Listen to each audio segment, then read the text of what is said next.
Unmute कर लो।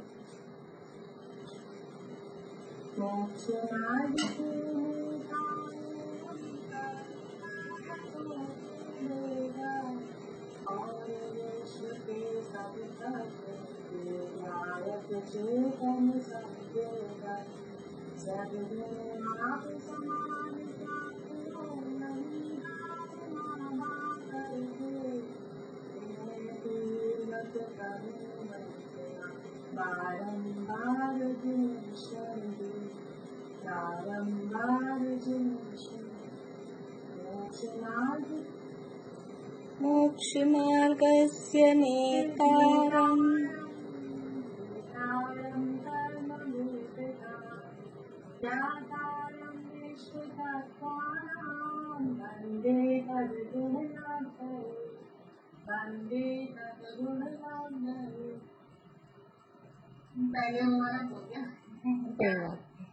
सही। तत्पर सूत्र के 5वें अध्याय के अंतिम चरणों में अपन चल रहे हैं और यहाँ द्रव्य का लक्षण बताते हुए क्या कहा है, द्रव्य किसे कहते हैं। यहाँ अपने 38वें सूत्र में द्रव्य का क्या लक्षण बताया गया है, द्रव्य किसे कहते हैं। बोलिए चमेली आंटी।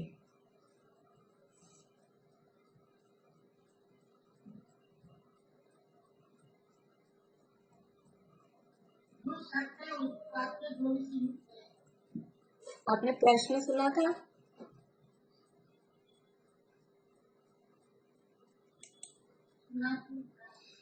कहते हैं 38वें सूत्र में, ये मैंने कहा था 38वें सूत्र में द्रव्य का क्या लक्षण कहा। हाँ, द्रव्य किसे, आपने जो जवाब दिया वो सही था, लेकिन मैंने पर्टिकुलर सूत्र नंबर बोल के पूछा था कि जो गुण और पर्याय वाला होता है उसे द्रव्य कहते हैं।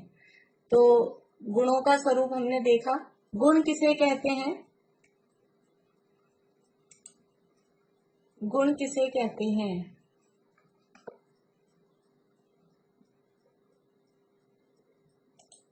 अनीता जी।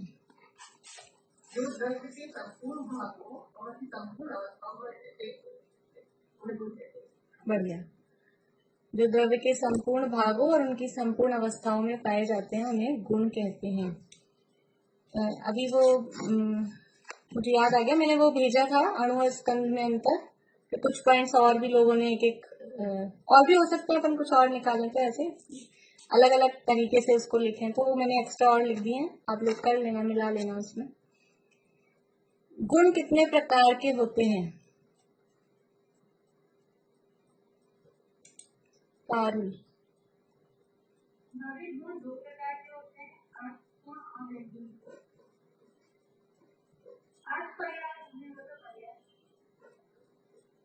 विशेष गुण और सामान्य। हाँ, आपने जो ये सेवा पॉइंट किया है, जिसके आपने जो भेजा है, हाँ, इसमें लिखा अणु की पर्याय नहीं होती है और उस पर एक पर्याय वाला कॉलम ऑलरेडी आता है 6 नंबर का।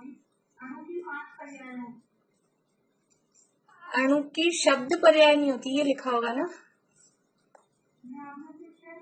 नहीं, शब्द पर्याय वो उसी है एक्चुअल में वही पॉइंट, उसी में अपन इसको ऐड कर सकते हैं। वो क्या होता है, वो उसमें मैंने उसको जो करेक्शन बताए थे बस उसने वही किया, लेकिन वो पेपर में होता है ना सामने, तो अपन उसी समय खुद कर लो। वो चेकिंग में, इसीलिए फोन में वो चेकिंग में मजा मतलब कर नहीं पाते हैं। वैसे उसी जगह पर ये पॉइंट साथ में अपन देंगे तो अलग नहीं बनाना पड़ेगा कि वो जो 5 पर्याय दी ना, तो उसमें ही साथ में ये लिख दें कि अणु में शब्द पर्याय नहीं होती, और अलग करना है तो अलग भी कर सकते हैं ऐसे। तो अणु में, यानी ये हाईलाइट करने वाली बात है, ये अलग से ध्यान में रहने वाली बात है कि अकेला अणु है वो शब्द नहीं उत्पन्न कर सकता, शब्द स्कंधों के टकराने से उत्पन्न होते हैं। ये एक बात अलग से मतलब हाईलाइट अपने को ख्याल में रहनी चाहिए, इसलिए इसको अलग से लिखना है। अब वो उसी पॉइंट में मिला के लिख लें या अलग पॉइंट बना के लिख लें, कैसे भी कर सकते हैं। हाँ, आप लोगों के जो हैंड रेज है वो पहले के हैं या पूछना है। आप लोग बताने के लिए जो एंट्रीज करते हैं ना, फिर वापस से एक बार डाउन कर लिया करिए, तो मैं कंफ्यूज नहीं हूँ। हाँ बोलिए भारती आंटी।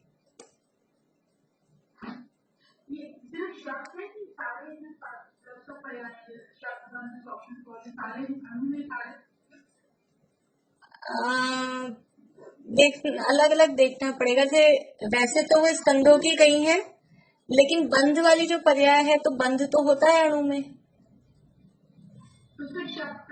नहीं, उसमें से भी जैसे जो प्रकाश है, छाया है, ये सब स्कंद रूप ही है, इसीलिए वो उसमें से छांटना पड़ेगा अपने को देख के एक बार। तो दो,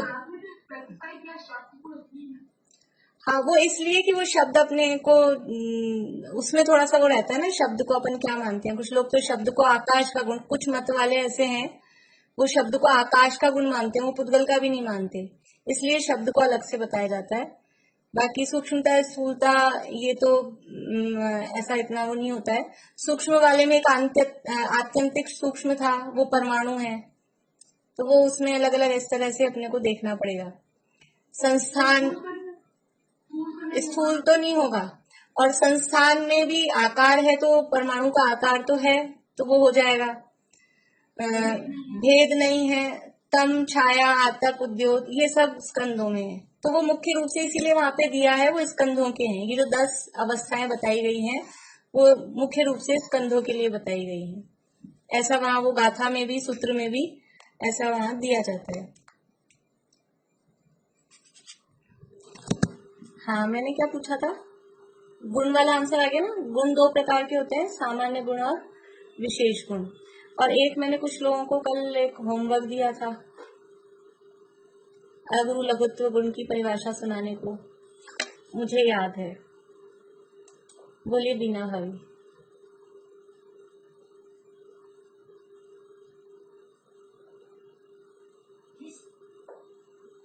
जिस शक्ति के कारण द्रव्य का द्रव्यत्वपना कायम रहे, और एक द्रव्य दूसरे द्रव्य में मिले नहीं, और एक द्रव्य दूसरे द्रव्य में द्रव्य में मिले नहीं, एक गुण दूसरे गुण में मिले नहीं, और उसका द्रव्यत्वपना समाप्त नहीं हुआ। और द्रव्य के अनंत गुण बिखर कर अलग अलग एक दूसरे में नहीं हाँ अलग अलग नहीं हो जाए, अगुरु लघुत्व गुण कहते हैं। ठीक है, बढ़िया बढ़िया है। मैं 2-3 मैं रोज आपसे पूछूंगी, ठीक है ना, तो आपको याद रखनी है। हाँ सुना के फ्री नहीं होना है, मैं रोज पूछूंगी। हाँ मैं मोक्षा प्रकाशक में भी ऐसा करती हूँ, जिनको याद नहीं हो रहा होता ना उनसे रोज पूछती हूँ, अब याद हो गया उनको, तो मैं रोज पूछूंगी। और मुझे बता देना जिन लोगों को भी याद नहीं हो रहा है ना, मैं रोज पूछूंगी उनसे। हाँ और किसको कहा था मैंने, हाथ खड़ा करें। हाँ बीना भाभी को, बोलिए। इसके कारण द्रव्य में द्रव्यपना कायम रहता है, और एक द्रव्य दूसरे द्रव्य में नहीं मिलता, एक गुण दूसरे गुण रूप नहीं मिलता, और अनंत द्रव्य के जो अनंत गुण है वो बिखर कर आपस में नहीं, आपस में नहीं, अलग अलग नहीं हो जाते, बिखर कर अलग अलग नहीं हो जाते उसे। ठीक है बढ़िया, बोलिए रंजू भाभी।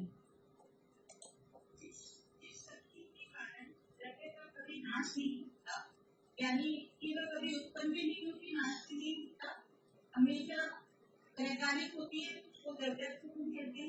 नहीं नहीं नहीं नहीं नहीं नहीं गुण कहते हैं। हाँ अभी अगुरु लघुत्व गुण की बतानी है। शक्ति के कारण द्रव्यपना कायम रहता है, और इसका स्कंद अलग अलग नहीं, बिखरते नहीं है, एक दूसरे गुणों में नहीं जाते, गुण एक दूसरे रूप नहीं। हाँ कल फिर से सुनूंगी। जिस शक्ति के कारण द्रव्य में द्रव्यपना, ये 4 लाइनें हैं। जिस शक्ति के कारण द्रव्य में द्रव्यपना कायम रहता है, ये पहली बात हो गई। फिर अर्थात एक द्रव्य दूसरे द्रव्य रूप नहीं होता, एक गुण दूसरे गुण रूप नहीं होता, और द्रव्य में रहने वाले अनंत गुण बिखर कर अलग अलग नहीं हो जाते, उसे अगुरु लघुत्व गुण कहते हैं। ठीक है, किसी बच्चे को पकड़ लेना, उसको याद कराना कि तू याद कर, तो आपको भी याद हो जाएगी। चलिए, और किन्हीं को कहा था मैंने? बेला जी, आपको तो नहीं कहा था, शायद कहा था। नहीं कहा था, मैं बोलना चाहती हूँ। चलिए बोलिए। हाँ, फिर उनके बाद में अंकल बोलेंगे। जिस शक्ति के कारण द्रव्य का द्रव्यपना कायम रहता है, अर्थात एक द्रव्य दूसरे द्रव्य रूप नहीं होता और एक गुण दूसरे गुण रूप नहीं होता, और द्रव्य के अनंत गुण दिखा कर अलग अलग नहीं कहते, उसे अगुरु लघुत्व गुण कहते हैं। बढ़िया, बोलिए अंकल। जिस शक्ति के कारण द्रव्यपना कायम रहता है, अर्थात एक गुण दूसरे गुण रूप में होता, एक द्रव्य दूसरे द्रव्य रूप में होता, तथा द्रव्य में जितने भी गुण होते हैं वो बिखर करके अलग अलग नहीं होते, जिसे अगुरु। बढ़िया, ठीक है। तो ये है सबसे बड़ी, थोड़ी सी कठिन पड़ती है। और किसको याद नहीं है वो बता दें। शिमला भाभी, आपको याद है? मुझे मालूम है। और किनको याद नहीं है, हाथ खड़ा करें। मधुलिका जी, आपको याद है? थोड़ी थोड़ी है तो पक्की कर लें। और बाकी मोनिका भाभी, याद नहीं है मुझे, मतलब भूल जाती हूँ, वो बहुत बार पढ़ चुकी तो आपसे कब सुनूं? कल सुनूं कि परसों सुनूं? अभी तो छुट्टियां आ गई ना। स्कूल का काम चलो कोई बात नहीं, आपको छूट देते हैं। आपको याद हो जाए 2-4 दिन में तो आप बता देना। ठीक है, बोलिए अंकल।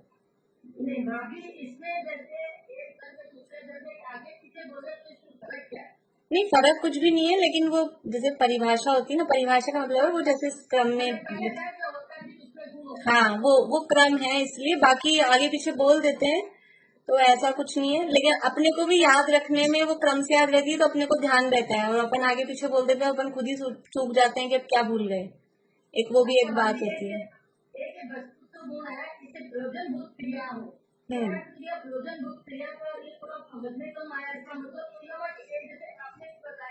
नमक का उदाहरण दिया था, चीनी का उदाहरण दिया था, ये आपने जैसे एक प्रस्तुत गुण का मतलब होगा कि जैसे शरीर है तो दोनों मिले हुए आत्मा और शरीर है, ये हुआ। नहीं, आत्मा शरीर मिले हुए हैं ये नहीं। वस्तुत्व नहीं, देखिए अब सुनिए। वस्तुत्व गुण का मतलब है कि सब अपना अपना काम करते हैं। देखो, अपना अपना शरीर है, बॉडी, इसमें इतने सारे अंदर पार्ट्स हैं, इतने सारे ऑर्गन्स हैं, हार्ट भी है, लंग्स भी हैं, लीवर भी है, और आते भी है, और भी पता नहीं बहुत सारी चीजें हैं, अपने को बहुत ज्यादा नॉलेज नहीं अंदर की। तो वो इतने सारी सब चीजें हैं, लेकिन सब अपना अपना काम करते हैं। हार्ट लीवर का काम नहीं करता, लीवर लंग्स का काम नहीं करता, और वो जो लंग्स हैं वो कोई आंतों के काम नहीं करते। सब अपना अपना काम करते हैं। तो हर वस्तु अपना अपना काम करे, एक तो ये बात। और हर वस्तु काम करती है, काम की है। कोई भी वस्तु ऐसे नहीं कि वो बेकार है। जैसे बोलते हैं अपने बॉडी में 2 किडनी होती है, तो भाई एक किडनी अपन मतलब अपन नहीं, लेकिन कुछ लोग वो डोनेट कर देते हैं, दूसरे को जरूरत है तो वो एक किडनी दे दो। तो वो एक किडनी जो दे दी वो क्या बेकार थी? उसका काम नहीं था क्या कुछ भी? ऐसा नहीं है। फिर वो जिसके एक रह गई ना, तो वो एक पे लोड पड़ता है। तो वो जो आपने एक दे दी वो बेकार थी, ऐसा नहीं है। वो सब काम की हैं। जो भी चीजें हैं, जो भी वस्तुएं हैं, जो भी पदार्थ हैं दुनिया में, वो सब काम के हैं, काम आते हैं, कोई भी फालतू नहीं है। ये मतलब है वस्तुत्व गुण। हर वस्तु में वस्तुत्व गुण है। इसका मतलब कोई भी पदार्थ बेकार का नहीं है, ये बात। और सभी पदार्थ अपना अपना काम करते रहते हैं। एक द्रव्य को दूसरे द्रव्य की सहायता की जरूरत नहीं है, क्योंकि उसमें वस्तुत्व गुण है, वो अपना काम खुद करता है। कोई किसी से आके जितने भी पुद्गल है ना, सब अपना परिणमन अपने आप इनमें ऑटोमेटिकली होता रहता है। कोई आके किसी से कुछ कहता है, लेकिन एक ये जीव है ना, थोड़ा इसमें बुद्धि है, ज्ञान है, तो वो सोचता है कि अपनी अकल लगाए और फिर सोचते हैं कि हम करते हैं, लेकिन सब में अपने वस्तुत्व गुण के कारण, द्रव्यत्व गुण भी है उसके कारण परिणमन हो रहा है, लेकिन वो जो काम हो रहा है, जो उसकी क्रियाएं हैं, जो उसका वर्क है, जैसे कि जीव का काम जानना है, तो वो अपने आप, ये जीव है वो उसकी प्रयोजनभूत क्रिया जानना है तो वो जानना ही करेगा, इसके अलावा और कुछ नहीं करेगा। तो जिसका जो काम है वही काम करेगा, और कोई बिना काम का कोई भी द्रव्य नहीं है, सब काम वाले हैं। काम वाले मतलब यूजफुल हैं, ऐसा। बोलिए रश्मि जी। ये वाला गुण जो है उत्पाद गुण को बता रहा है क्या? नहीं, उत्पाद को कहाँ बता रहा है? मुझे मेरा काम करने से कोई रोक नहीं सकता, हर वस्तु अपना अपना काम करती है, तो उत्पाद गुण हुआ क्या? उत्पाद कहाँ से है? उत्पाद मतलब तो उत्पन्न होना हुआ, इसमें उत्पन्न होने वाली बात कहाँ है?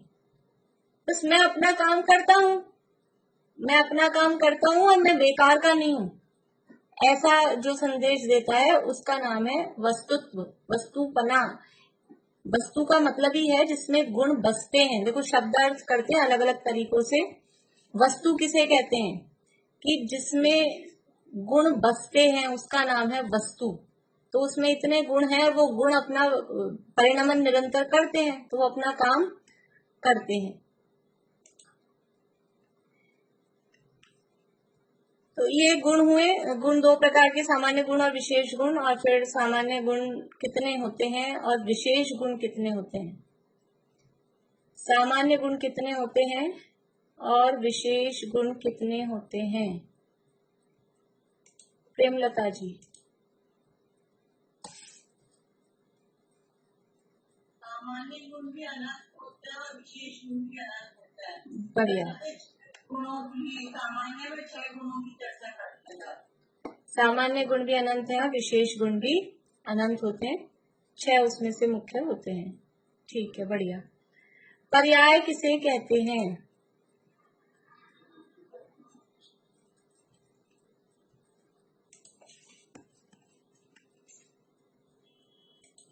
बोलिए दीपिका जी। अनम्यूट करिए। द्रव्य और गुण की पर्याय को परिणमन को पर्याय, द्रव्य और गुणों के परिणमन को पर्याय कहते हैं। ठीक है। पर्याय कितनी प्रकार की होती हैं? रेणु जी लुहाड़िया। 2 प्रकार की है, अर्थ और व्यंजन। हाँ, अर्थ पर्याय और व्यंजन पर्याय। अर्थ पर्याय किसे कहते हैं?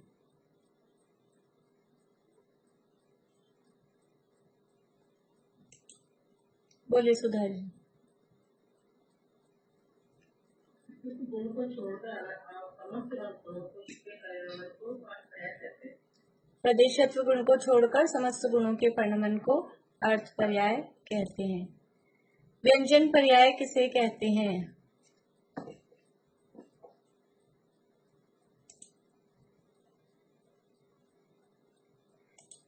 हाँ, शीला भाभी।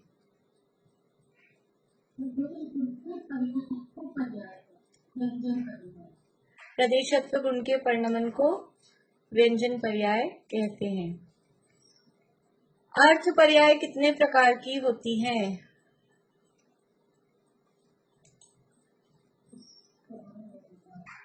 अर्थ पर्याय हाँ, आप रुकिए एक मिनट। बोलिए मधुलिका जी। अर्थ पर्याय 2 होती है, स्वभाव अर्थ पर्याय और विभाव अर्थ पर्याय। स्वभाव अर्थ पर्याय और विभाव अर्थ पर्याय। व्यंजन पर्याय कितने प्रकार की होती हैं? बोलिए स्नेह जी। 2 प्रकार की होती है, कौन कौन सी? स्वभाव और विभाव। स्वभाव व्यंजन पर्याय और विभाव व्यंजन पर्याय। ठीक है, बढ़िया। स्वभाव अर्थ पर्याय किसे कहते हैं?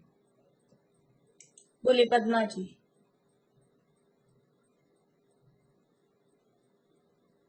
जो अपने स्वभाव के मतलब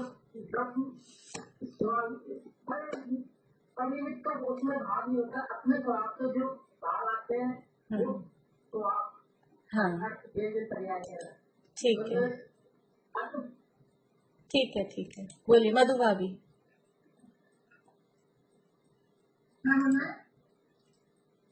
स्वभाव अर्थ पर्याय किसे कहते हैं?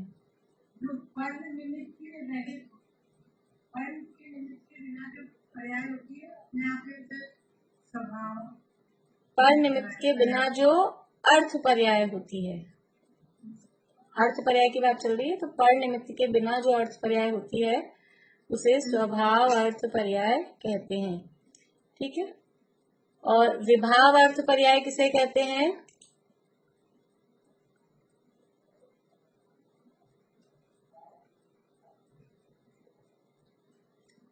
बोलिए अनुज, विभाव अर्थ पर्याय किसे कहते हैं?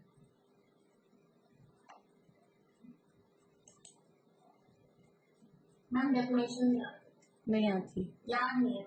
चलिए कोई बात नहीं। हाँ रजनी जी बोलिए।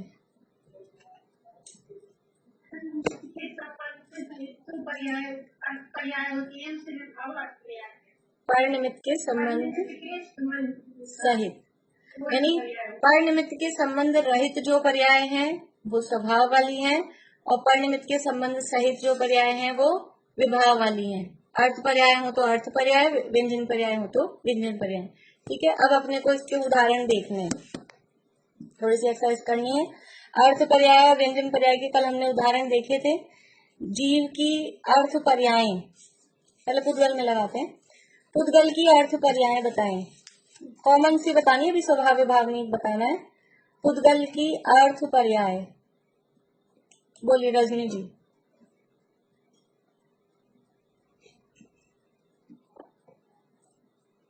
पुद्गल की अर्थ पर्याय,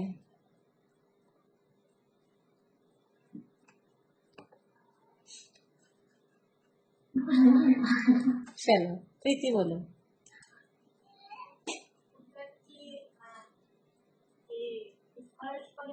स्पर्श में जैसे आठ को हो गए, हाँ नरम पड़ा, चिकना, हाँ रस पाँच, बढ़िया। पुद्गल की अर्थ पर्याय कौन सी है? हल्का भारी, रूखा चिकना, ठंडा गरम, कड़ा नरम। सामान्य रूप से पुद्गल की बोल रहे ना, हमने अभी आपको कोई पदार्थ नहीं दिखाया। खट्टा मीठा, कड़वा कषायला, चरपरा, काला पीला नीला लाल सफेद, सुगंध दुर्गंध, ये सब पुद्गल की अर्थ पर्याय हैं। ठीक है, पुद्गल की व्यंजन पर्याय बताइए। कल जो पूछा था, कल जो बात हुई थी सेम मतलब वैसी नहीं है। कल अपन ने एक पर्टिकुलर चीज पे लगाया था, आज मैं कॉमन रूप से पूछ रही हूँ। पुद्गल की व्यंजन पर्याय बताइए, बोलिए सुधा जी। अणु और स्कंद, अणु और स्कंद, ठीक है। और कोई भी बता सकते हैं आप? भारती आंटी बोलिए, अभी अपनी चर्चा हुई थोड़ी देर पहले। अर्थ पर्याय में हाँ सामान्य गुण लगा सकते हैं ना, कल लगाए थे, अभी तो शॉर्ट में बोल दिया कि वो सामान्य गुण नहीं लगाना है, फिर उसकी ऐसे बोलना पड़ेगा अस्तित्व गुण की, अस्तित्व रूप पर्याय ऐसा, क्योंकि बात पर्याय की चल रही है, इसलिए वो अपने को एकदम से दिखती नहीं है ना। ये दिखता है खट्टा मीठा कड़वा कषायला चरपरा, ये दिख जाता है इसलिए। पुद्गल की व्यंजन पर्याय कौन सी वो बतानी है। तो एक तो इन्होंने दिया अणु और स्कंद, ये पुद्गल की व्यंजन पर्याय है। और आपको कुछ कहना है?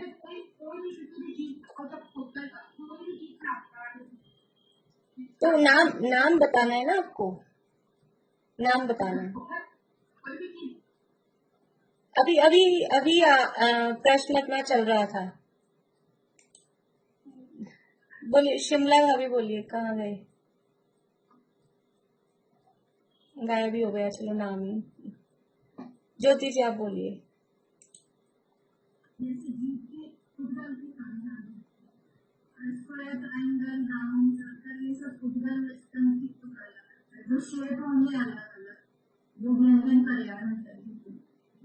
ठीक है जवाब, लेकिन अभी पूरा नहीं आ पाया। पारुल आप बोलिए क्या कह रहे हैं? टेबल, चेयर, पंखा, पेंसिल, पेन, जितनी भी चीजें दिख रही है सब जंगल पे है। ठीक है, जवाब सही है, लेकिन मैं कुछ यहाँ तत्काल सूत्र के आधार से जवाब चाह रही थी। सूत्र बताना था कोई। बोलिए अनीता जी।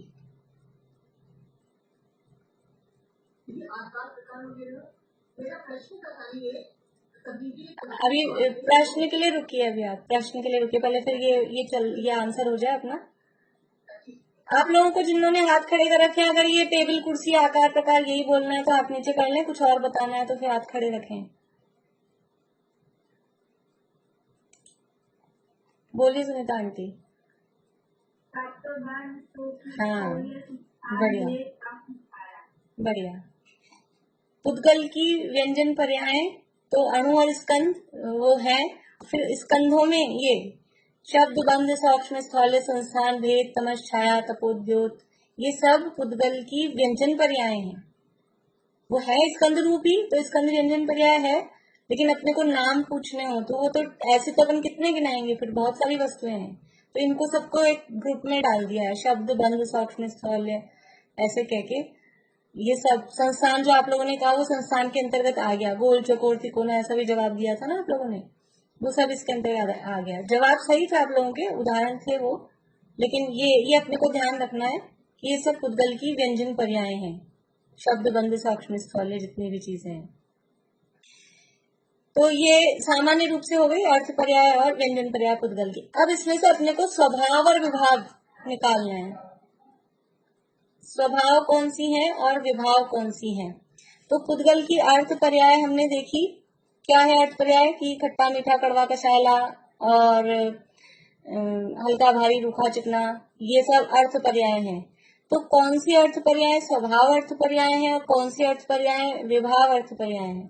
तो स्वभाव अर्थ पर्याय के लिए कहा कि पर निमित्त के बिना जो अर्थ पर्याय हो रही है, यानी दूसरे के निमित्त के बिना जो खट्टा, मीठा, कड़वा, कसाला, चरपरा पना है, जो हल्का भारी पना है, तो ये कौन सी होगी।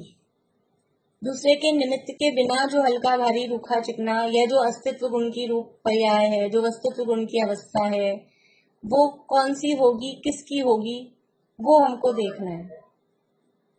आवाज कहाँ से आ रही है।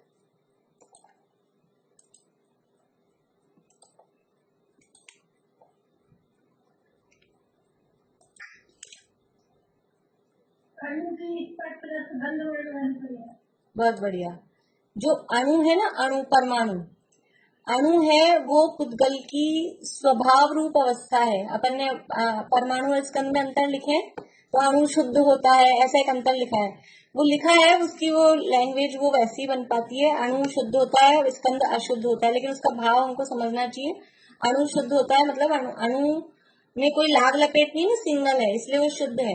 और स्कंद अशुद्ध होता है का मतलब ऐसा कोई वो उसमें कीचड़ लगा हुआ है, ऐसा अशुद्ध का मतलब है कि क्योंकि स्कंद में बहुत सारे परमाणु मिले हुए हैं, और जहां मेल हो जाता है, मिलावट हो जाती है, वहां अशुद्धता आ जाती है।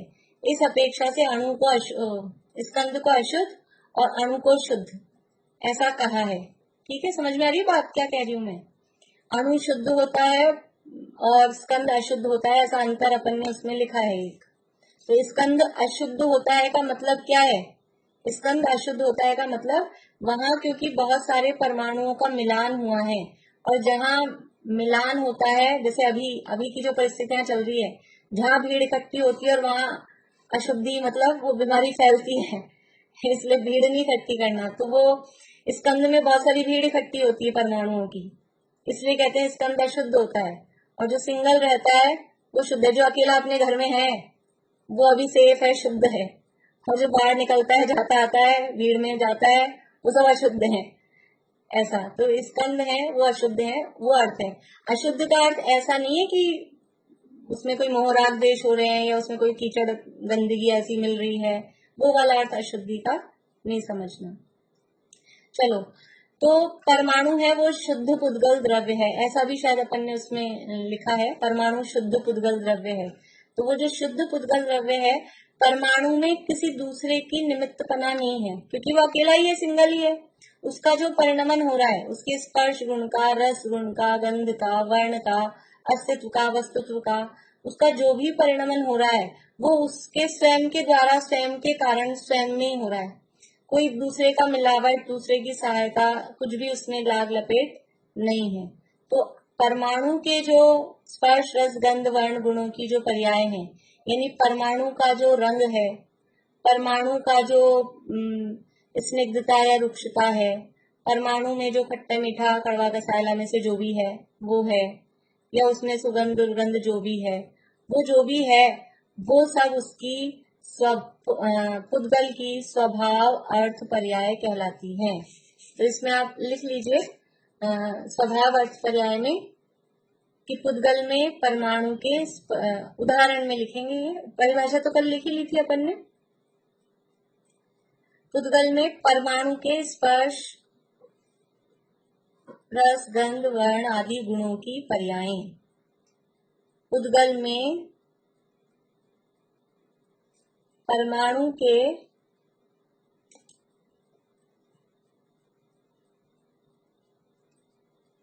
स्पर्श रस गंध वर्ण आदि गुणों की पर्याय।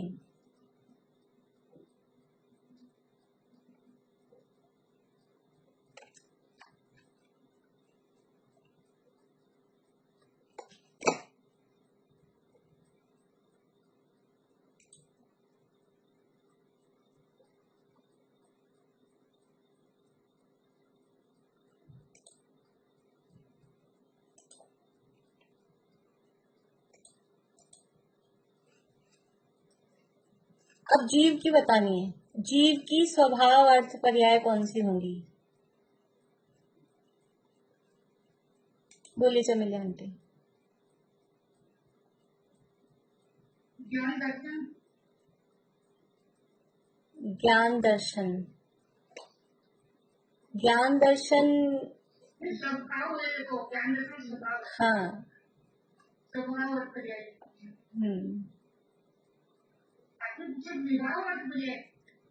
जीव की स्वभाव अर्थ पर्याय। ज्ञान दर्शन होगा? नहीं, ज्ञान दर्शन तो गुण हुए। बोलिए शशि जी, बोलिए। सिद्ध अवस्था। सिद्ध अवस्था कौन सी पर्याय है? अर्थ पर्याय है कि कुछ और है?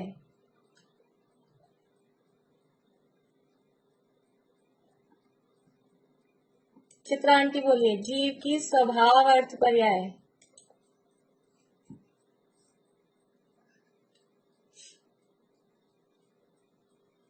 मेरे हिसाब से ज्ञान दर्शन ही होना चाहिए।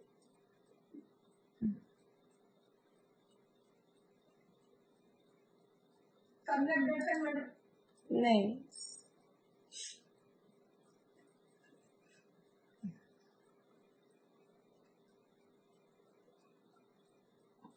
वर्षा भाभी बोलिए। केवल दर्शन केवल ज्ञान। केवल ज्ञान केवल दर्शन, ये जो है ना, देखो पर्याय की बात चल रही। ज्ञान दर्शन जो आप बोल रहे हैं वो तो गुण है, स्वभाव है, या पर्याय देखनी है। कल हमने पर्याय देखी थी। अब एक ज्ञान गुण की पर्याय जो कल हमने उदाहरण देखे थे ना, कल हमने इसलिए कॉमन उदाहरण देखे थे। तो हमने क्या लिया था? मति ज्ञान, शुद्ध ज्ञान, अवधि ज्ञान, मनपर ज्ञान, केवल ज्ञान, ये सब जीव की अर्थ पर्याय है। लिया था कि नहीं लिया था कल? ज्ञान गुण की पर्याय, फिर दर्शन गुण की, चक्षु अचक्षु अवधि केवल, ऐसा लिया था ना। श्रद्धा गुण की, वो शायद चित्रांटी बाद में बोल रहे थे, फिर वो बंद हो गई थी आवाज। तो ये जो सब हैं, तो ये जीव की जो पूर्ण शुद्ध पर्याय हैं, पर निमित्त के बिना। पर निमित्त के बिना का है तो केवल ज्ञान केवल दर्शन, ये जीव की पूर्ण शुद्ध पर्याय है। इसमें कर्म का कोई शयोपशम निमित्त होता हो ऐसा नहीं है। कर्म खत्म हो जाता है तब ये प्रकट होते हैं। तो पर निमित्त के बिना, पर की सहायता के बिना जो पर्याय प्रकट हो रही हैं, तो केवल ज्ञान केवल दर्शन, अनंत सुख, जो अनंत भगवान के गुण हैं, जो गुण मतलब जो उनकी पर्याय प्रकट होती हैं। सिद्ध भगवान के जो 8 कर्मों के अभाव में 8 गुण हम बोलते हैं, लेकिन वो वास्तव में पर्याय हैं। 8 कर्मों के अभाव में जो उनके 8 गुण प्रकट होते हैं, वो सब ये जीव की स्वभाव अर्थ पर्याय के अंतर्गत आएंगी। वो स्वभाव अर्थ पर्याय है, वो पर निमित्त के बिना होती हैं। ठीक है। पर निमित्त के बिना, जिसमें कर्मों का, दूसरे का, किसी का कोई, अभी हमारा जो मति ज्ञान है, मति ज्ञान को क्यों नहीं कह सकते हम स्वभाव अर्थ पर्याय? क्योंकि इसमें एक तो मति ज्ञानावरण कर्म का क्षयोक्षम निमित्त है पहला, फिर दूसरा उसकी परिभाषा क्या है, मति ज्ञान की परिभाषा क्या है, क्या परिभाषा है मति ज्ञान की?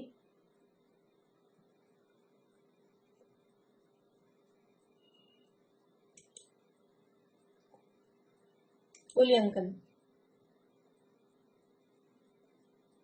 तो ज्ञान मन और इंद्रियों की सहायता से होता है, वो मति ज्ञान होता है। हाँ, मन और इंद्रियों की सहायता से होने वाले ज्ञान को मति ज्ञान कहते हैं। तो उसकी परिभाषा में ही है कि उसमें मन और इंद्रियों की सहायता चाहिए। आंख बंद करके आप देखो, सभी लोग अपनी आंखें बंद कर लें और फिर मुझे देखें, तो कैसे देखेंगे? आपने आंख तो बंद करा दी। तो हमको देखने के लिए आंखों की सहायता की जरूरत है। कान बंद कर लो और फिर सुनो, तो वो सुनने के लिए कानों की जरूरत है। तो ये हमारा ज्ञान है, वो पर के निमित्त से होता है, पर के सहायता से होता है। इंद्रियां स्वयं है कि पर है? ये जो इंद्रियां है ना, आंख नाक कान, पहले तो ये पता लगना पड़ेगा ना हमको, ये स्वयं है कि पर है। हम इनको अपना माने तो कहेंगे पर निमित्त का है, हमारा ही है ये। तो ये इंद्रियां, ये शरीर के अंग हैं, ये मैं नहीं हूँ, ये शरीर है। तो ये पर निमित्त है, इंद्रियों के निमित्त से हो रहा है, यानी पर निमित्त से हो रहा है। और जो कर्म का उदय है, कर्म के उदय से वो ज्ञान हो रहा है, तो कर्म का उदय भी कर्म पर है, वो जड़ है, मैं चेतन हूँ। तो पर निमित्त से ये ज्ञान हो रहा है, इसलिए ये स्वभाव रूप नहीं हो सकता। तो जो मति ज्ञान है, श्रुत ज्ञान है, अवधि ज्ञान है, मनपरे ज्ञान है, ये सब कर्म के क्षयोक्षम के निमित्त से और बाहरी साधनों के, आंख नाक कान चाहिए मति शुद्ध ज्ञान में, अवधि ज्ञान में, मनपरे ज्ञान में भी, अवधि ज्ञान भी बाहर में कहीं कहीं पर्टिकुलर प्लेस के आधार से होता है, तो वो बाहरी उसमें भी निमित्त की जरूरत पड़ती है। इसलिए ये सब है पराधीन, दूसरे की सहायता से होने वाले हैं, इसलिए स्वभाव रूप नहीं हो सकते। लेकिन केवल ज्ञान में कुछ चाहिए क्या? केवल ज्ञान में कौन से कर्म का क्षयोक्षम चाहिए? केवल ज्ञान में तो कर्म समाप्त हो जाते हैं तब होता है। और केवल ज्ञान में आंख नाक कान चश्मा कुछ ये सब चाहिए, वाईफाई, इंटरनेट कनेक्शन। केवल ज्ञान के में कौन सा वो www चलता है, ये सब कुछ दिखता है। कौन सा वाईफाई है, कौन सी वर्ल्ड वाइड, पूरे 3 लोक वाइड वेब कौन सी है वो केवल ज्ञान की? कि कुछ नहीं, वो ऐसा आश्चर्यकारी, इतना अमेजिंग वो एक ज्ञान है कि उसमें किसी की भी सहायता के बिना अपने आप होता है। इसलिए वो है जीव की स्वभाव अर्थ पर्याय। तो केवल ज्ञान, केवल दर्शन, अनंत सुख, अनंत वीर्य, सूक्ष्मत्व, अग्र लघुत्व, जो सिद्ध भगवान के गुण है, अव्याबाधत्व, ये सब जो है, ये सब स्वभाव अर्थ पर्याय कहलाएंगे। तो ये हो गई, जीव की भी हो गई और पुद्गल की भी हो गई स्वभाव अर्थ पर्याय। अब विभाव अर्थ पर्याय समझ में आ रहा है कि नहीं आ रहा है आप लोगों को? कल जो अपन ने एक्सरसाइज की थी ना, मैंने आपको उदाहरण भी ढूंढ के लाने को कहा था, पहले आप वो बताइए किस किसने किया था काम?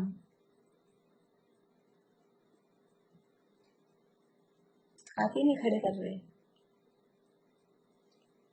Very bad. एक भी व्यक्ति ने नहीं किया। अच्छा हुआ मैंने नहीं पूछा पहले, और आप लोग इसीलिए किसी ने याद नहीं दिलाई। बोली चित्रा आंटी,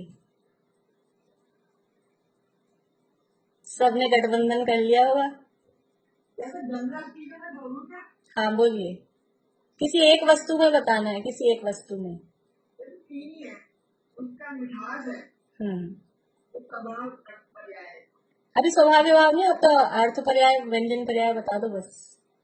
अभी चीनी में मिठास और अर्थ पर्याय है। हाँ बस, और विभाव है। नहीं, विभाव नहीं, अब व्यंजन पर्याय बताइए। हाँ, व्यंजन पर्याय तो उसका आकार बता सकते हैं। हाँ बस यही तो है, और क्या है? चीनी की मिठास, उसमें जो वेट है, और उसमें जो कलर है, वाइटनेस है, ये सब अर्थ पर्याय है उसकी। और हाँ, स्वभाव स्वभाव विभाव लगाते हैं अभी अपन उसमें। और जो चीनी की शेप है, वो जो दाना है उसका, तो वो बड़ा है, छोटा है, अलग अलग टाइप की आती है ना, मोटी भी आती है, बारीक भी आती है, हाँ, जो बस जो भी उसकी जो भी शेप है, जैसा भी जो दाने उसका चीनी के दाने का आकार है, वो उसकी व्यंजन पर्याय है।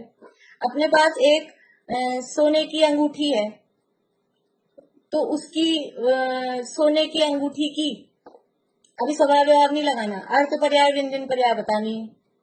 सोने की अंगूठी की अर्थ पर्याय और व्यंजन पर्याय, बोलो पारुल। बहुत सरल काम है, बहुत सरल काम है, बस आप लोग भूल गए होंगे वैसे, मैं समझती हूँ। चला के किसी ने नहीं किया हो ऐसा नहीं होगा, आज कर लेना आप लोग। बोलो पारुल। अंगूठी का आकार तो व्यंजन पर्याय हो गया, अंगूठी का सोना जो है वो सोना तो द्रव्य है, उसमें से अर्थ पर्याय निकाल के बताओ। उसका जैसे गोल्डन कलर है जो हाँ अर्थ पर्याय। हाँ, उसका गोल्डन कलर, उसका वेट, वेट से लाते हैं कि नहीं, कितने वजन की है, कितने ग्राम की है।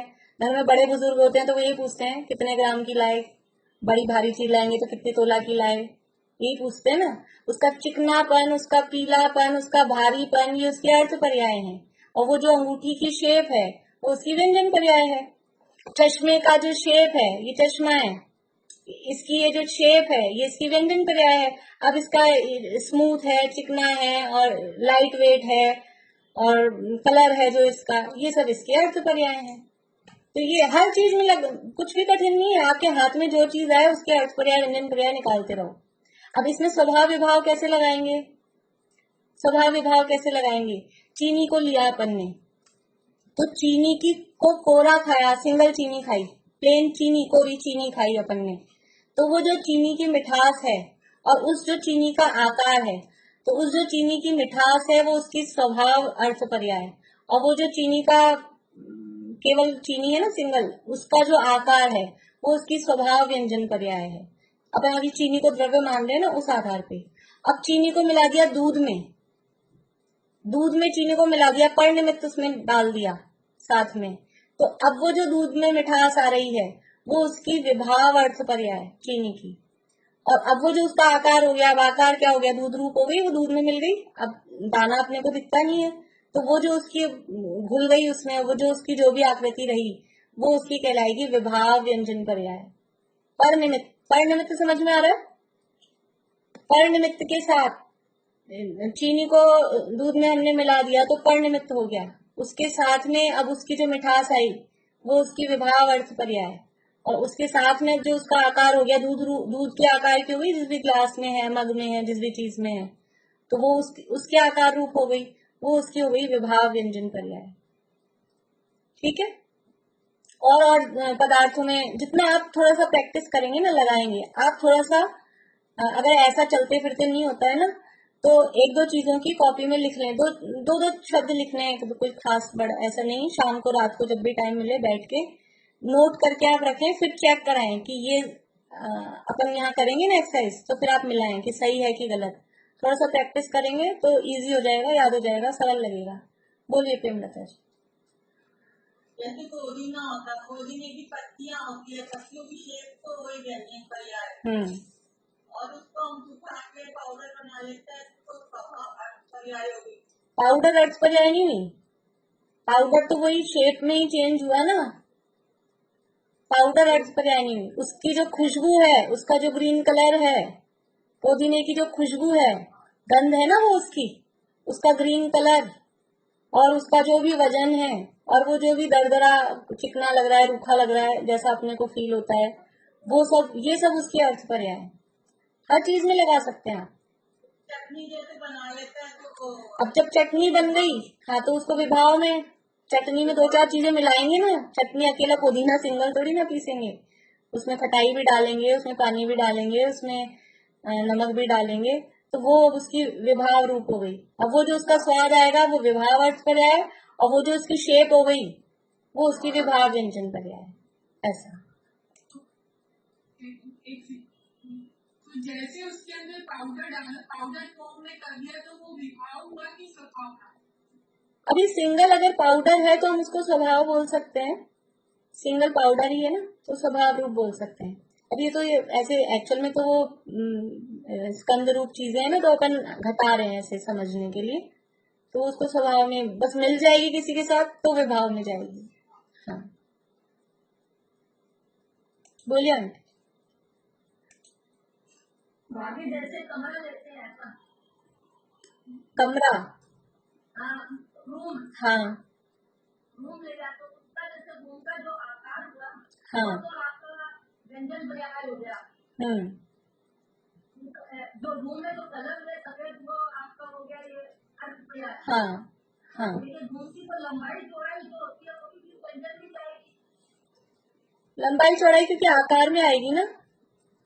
आपको लंबाई चौड़ाई का आकार हाँ में आएगी ना। हाँ, अब वो क्या रूम को मतलब लेने में थोड़ा वो एक द्रव्य उस रूप से नहीं है ना रूम, इसलिए थोड़ा सा गड़बड़ हो जाएगा। कुछ उदाहरण है ना क्योंकि ये चीजें, इसलिए हाँ, जैसे ताकि लोहा ले लिया हाँ, अपन ने, कुर्सी ले लो, टेबल ले लो आप उस रूप में। लोहा ले लिया तो लोहा का जिसको चीज बनी वो तो चीज की व्यंजन पर्याय में। हाँ हाँ लोहा जो खुद है वो जो गुण है वो भी हाँ, जाएगा अर्थ तो पर्याय में। उसका जो गुण है ना, उसका जो गुण है वो ऐसा नहीं कहना है जो गुण, उस गुण को आपको बताना है कौन सा गुण है उसमें। रूप रस गंध हाँ, नहीं ऐसे भी नहीं कि उसका भारीपन, उसका जंग लगने का गुण, ये उसका गुण है कि उसमें जंग लग जाती है, वो भारी होता है, वो काला काला होता है। तो ये चार चीजें, हर चीज में से ये चार चीजें ढूंढ सकते हैं ना। उसका स्पर्श कैसा है, उसका रंग कैसा है, उसकी गंध कैसी है, और उसका स्वाद, कुछ चीजों में स्वाद पता लग सकता है, कुछ में नहीं पता लगता है, मतलब हम लोग उस हिसाब से लेकिन बता सकते हैं ना जो भी है। इसका तरह से गंध बढ़ने का हाँ, बिल्कुल भी कठिन नहीं है, बल्कि मजेदार है और एकदम सरल है। बस चार चीजें ढूंढनी है हर पुद्गल में से। पुद्गल ही पुद्गल तो दिखते हैं सारी जगह, तो उसके स्पर्श रस गंध वर्ण की क्या अवस्थाएं हो रही है वो देखनी है। और वो दूसरे के साथ मिला हुआ है तो विभाव रूप है, और वो अकेला सिंगल है तो वो स्वभाव रूप है। बस इतना ही काम है। बोलिए शीला भाभी, मेरे को ये पूरा करना है, या ये लास्ट ले रही हूँ मैं प्रश्न। अनम्यूट करिए, अनम्यूट नहीं हुआ शीला भाभी, अनम्यूट नहीं हुआ। हाँ, देखो क्यों में क्यों का आंसर रहता है जब तक तो अर्थ पर्याय में स्वभाव पर्याय में तब उसका अनुभव रहता है विभाव पर्याय हाँ हाँ, वो आपने केवल स्वभाव विभाव बताया, लेकिन गेहूं का आटे को हम कौन सी कहेंगे, अर्थ पर्याय की व्यंजन पर्याय? आटा अर्थ पर्याय नहीं है। आटे में जो व्हाइटनेस है, जो ड्राईनेस है, उसकी जो गंध है, वो अर्थ पर्याय है। आटा तो आकार हुआ, आटा तो व्यंजन पर्याय हुआ। भाई अर्थ पर्याय में स्पर्श रस गंध वर्ण की देखनी है आपको। शेप है जो भी उसका, आटा तो उसकी शेप हो गई ना, गेहूं की शेप बदल के पाउडर फॉर्म में आ गया वो, तो वो शेप बदली है। जो शेप है वो व्यंजन पर्याय है, उसके अलावा जो भी कुछ है वो सब अर्थ पर्याय। ठीक है, अब कल अपन आप लोग खोज के आओगे तो ठीक है, नहीं फिर मैं यही पूछूंगी, अब भूलूंगी नहीं कल। ठीक है, अभी ये पूरा कर लेते हैं अपन। तो जीव की स्वभाव अर्थ पर्याय कौन सी हुई? केवल ज्ञान, केवल दर्शन आदि। अब विभाव अर्थ पर्याय पुद्गल की पहले बतानी है। पुद्गल की विभाव अर्थ पर्याय बोलो प्रीति। स्कंद के जो स्पर्श बढ़िया, स्कंद के स्पर्श रस गंध वर्णों की जो पर्याय है, यानी स्कंद का जो कलर है, स्कंद का जो स्पर्श है, वो सब उसकी विभाव अर्थ पर्याय। मतलब इतना ध्यान रखना है, पुद्गल में अणु है वो स्वभाव रूप है, उसको कहते हैं स्वभाव पुद्गल। एक दूसरा यानी बड़े ग्रंथ, बड़े मतलब नियमसार आदि ग्रंथों में परमाणु को, अणु को कहते हैं ये स्वभाव पुद्गल है, और स्कंद को कहते हैं ये विभाव पुद्गल है। जो पॉइंट अपन ने शुद्ध अशुद्ध लिखा है ना, उस पॉइंट में मतलब उसी का भाव है ये कि अणु है वो स्वभाव, उसको वो स्वभाव पुद्गल कहलाता है, और स्कंद है वो विभाव पुद्गल कहलाता है। तो आपको उससे ये पर्यायों वाली बातें एकदम समझ में आ जाएंगी। अणु है वो स्वभाव पुद्गल कहलाता है, और स्कंद है वो विभाव पुद्गल कहलाता है।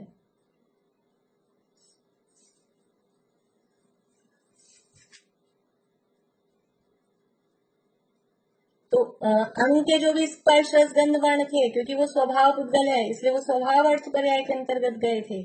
अब स्कंद के जो भी स्पर्श रस गंध वर्ण है वो सब कहलाएंगे उसकी विभाव अर्थ पर्याय। मतलब कि अभी ये जो अपन ने समझ लो सोने की अंगूठी का उदाहरण लिया, तो उसमें तो अपन ने उसको द्रव्य माना था।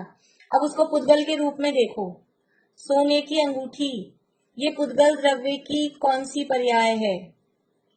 नहीं, सोने की अंगूठी है वो स्कंद है, तो वो स्कंद है तो वो स्वभाव रूप पुद्गल है कि विभाव रूप पुद्गल है? सोने की अंगूठी स्वभाव रूप के लिए 1, विभाव रूप के लिए 2, सब एक साथ बता दीजिए। सोने की अंगूठी वो स्वभाव पुद्गल है कि विभाव पुद्गल है? मैंने भी आपको स्वभाव पुद्गल विभाव पुद्गल की परिभाषा बताई। मनिका अभी आपको समझ में नहीं आया? आपकी उंगली ऊंची करिए, दिख ही नहीं रही है। ठीक है, 2 दिखा रहे हैं सब लोग 2 दिखा रहे हैं, एक व्यक्ति 1 दिखा रहे हैं। हाँ भाई, आप 1 क्यों कह रहे हैं?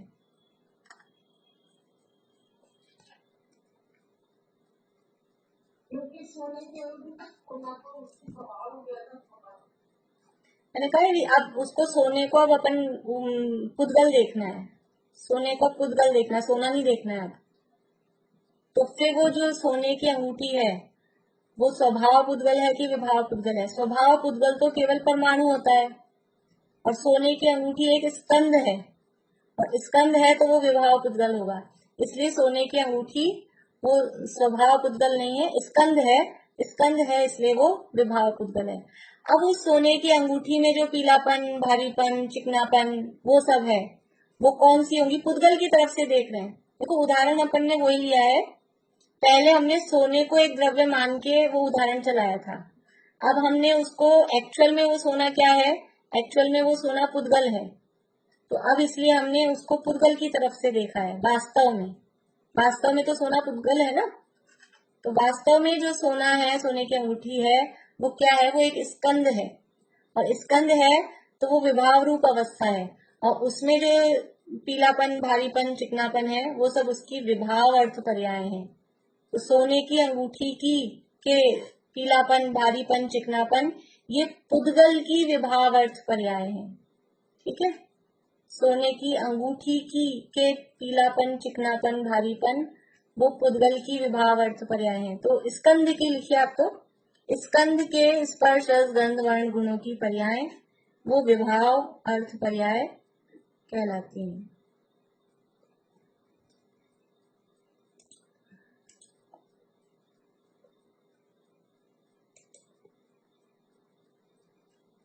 किन किन को कंफ्यूजन हो रहा है?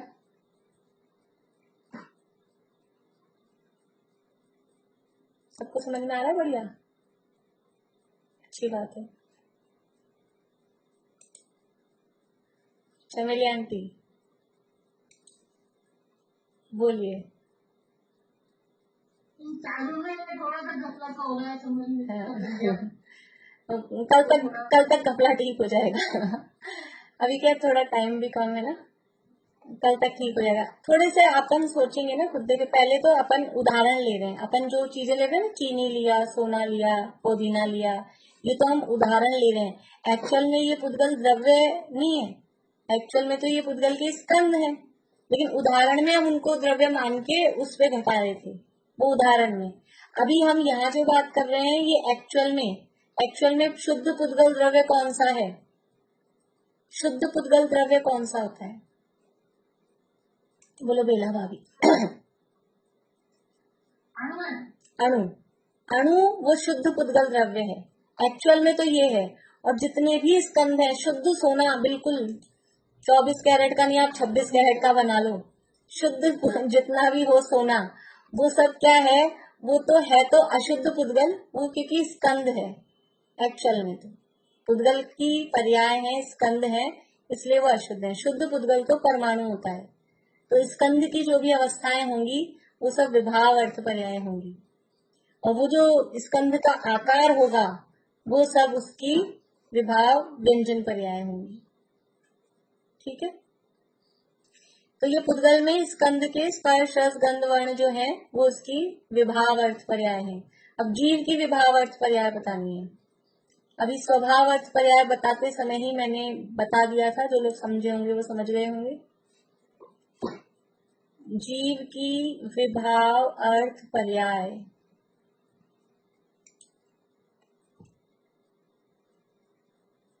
कुमति ज्ञान, कुमति ज्ञान, कुमति को शुद्ध ज्ञान। ठीक है, बोलिए नीता आंटी।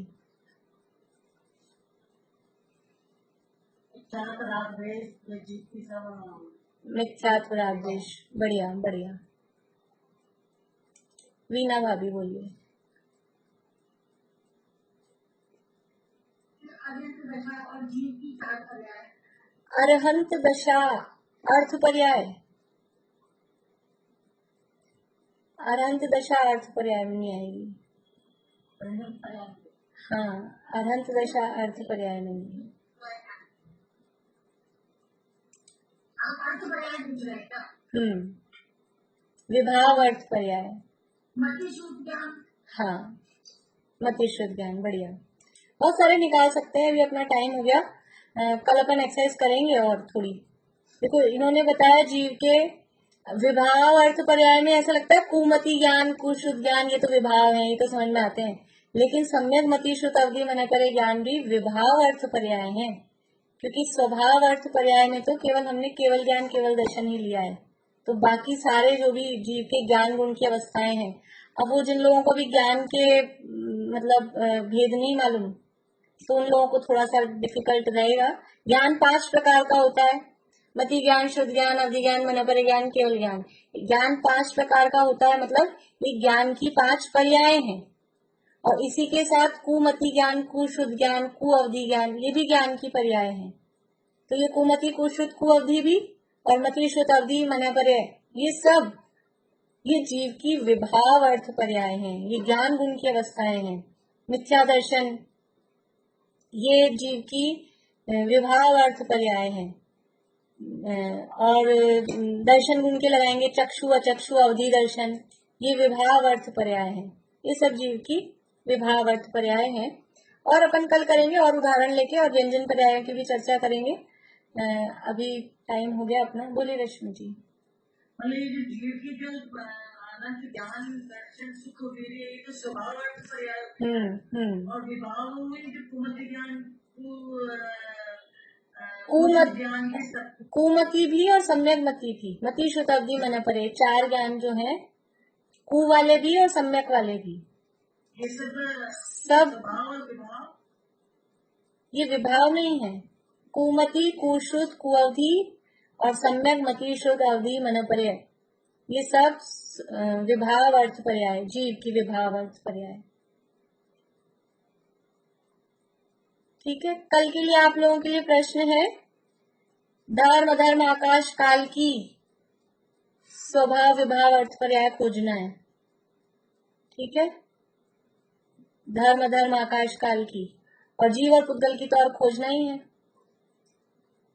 थोड़ा सा 5-7 मिनट भी बैठ के सोचेंगे, 2-4 चीजें जो अपने आमने सामने दिख रही होंगी उनमें आपको लगाना है, और धर्म अधर्म आकाश काल का सोचना है आपको कि इसमें क्या स्वभाव हो सकता है, क्या विभाव हो सकता है। जितना आपको समझ में आए तो आप लोग सोचना, नहीं अपन यहाँ डिस्कस करेंगे, मुझे याद दिला देना आप लोग कि ये पूछना है। ठीक है,